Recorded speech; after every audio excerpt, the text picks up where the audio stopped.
Hello, my name is Eric and I built Warband Score. In this video, I'm going to review the challenges that I've encountered when building Warband Score.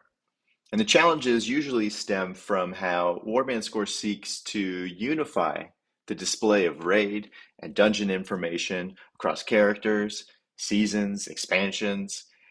It's a long history to WoW, and those of us who've been playing for a long time know that it's changed a lot. So one example is what you see over here on the right side with my Blood Death Knight. 16.4 looks pretty different from a modern Mythic Plus rating, and that's because in Battle for Azeroth, Blizzard's APIs are returning a level-based score. So this is saying that the average level that I ran was 16.4, which is very different from the modern rating system. Warband Score depends on Blizzard's APIs. It calls the achievements API, the encounter data API, and the season runs APIs. And so we're as good as that data is, and unfortunately, level base is all we've got for Battle for Azeroth. Another challenge we have that many will encounter when they first create a warband score is these retries. So this won't happen in the current season, and it can happen in older seasons. For some reason, these characters in this season are returning a result. I can see that they've run 8 dungeons. I can see their top 8 dungeons, and I can see what specs were used. But for some reason, that same API is telling me that the rating is 0. This is fixed usually by logging in, logging out of that character. And so if you go and log in and out of each of the affected characters and then come back and just hit this button once, it'll retry again for all of the affected characters. And this usually works. Not always, but it usually works. And if it doesn't work one day, a couple days later, maybe it will. And once it works, this data will be archived in Warband Score and you won't run into this again. And it's only for old seasons, as I said. Another challenge is further down the page here, these asterisks that you see for raid progress. So these come from the encounter data API. The encounter data API will tell me how many times this character killed each boss in every single raid. It's really rich data for raid progress. But the problem is, I can see the number of times you've killed each boss, so I can have a sense of how far you got into the raid. But there's only one time value that I have access to, and it's called the last kill timestamp. And so if that last kill timestamp occurred after the raid ended, even if you have, say you have 5 kills of a boss, but the last kill timestamp is 3 seasons later, I have no idea which, if any, of those 5 kills occurred during the season that raid was relevant in. And Warband Score only cares about progress that happens in season. And so the best I can do for those scenarios is give an asterisk. It's a bummer, but because I hook into the achievement data, I can tell you that cutting edge, every mythic boss individually and ahead of the curve, those are achievements that I have access to, and those are not corrupted in the same way.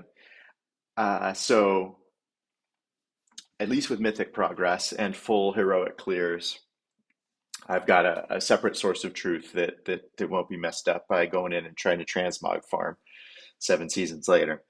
Another challenge is the data looks pretty good and consistent for most of the seasons.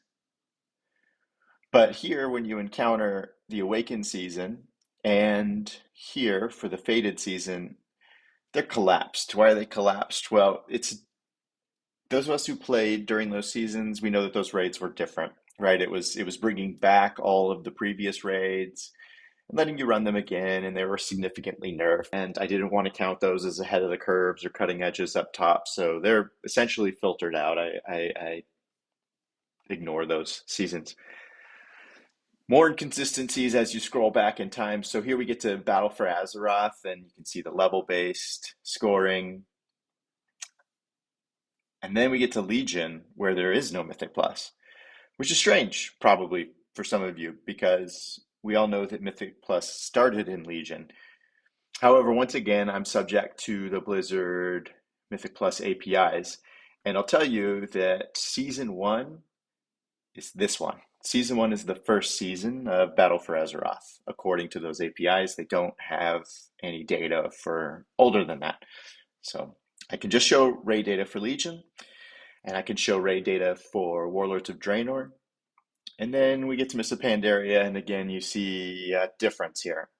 So this is because Mythic raiding starts in Warlords of Draenor. Before Warlords of Draenor, we have 10-player and 25-player raids. We have that for a while, and then we have even, keep going back, and we have 40-person raids and um, a whole variety of things. I've included them all here because I think they're fun. It's fun to look back at the full timeline of WoW, but I do not have rich raid or dungeon data back here. Oh, one last bonus challenge. So I have rich information about the dungeons that you ran, the best dungeons that you ran in a Mythic Plus season, and I use that to figure out what spec you were running and then to assign you into a role category. But what about server transfers or name changes? For a character who's transferred servers, I can request their season runs and I'll get it, but the name of the character in the season runs will be the old name. And so I have a bunch of logic behind the scenes that does some good work to figure out which character is yours, even if the name is changed. Uh, there's some scenarios where it gets quite tricky, but for the most part, I think it works quite well.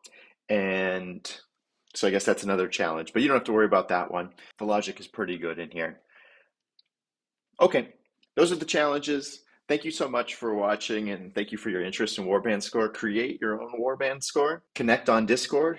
Let me know your feedback, what you like, what you don't like, and subscribe on YouTube to get more updates like this.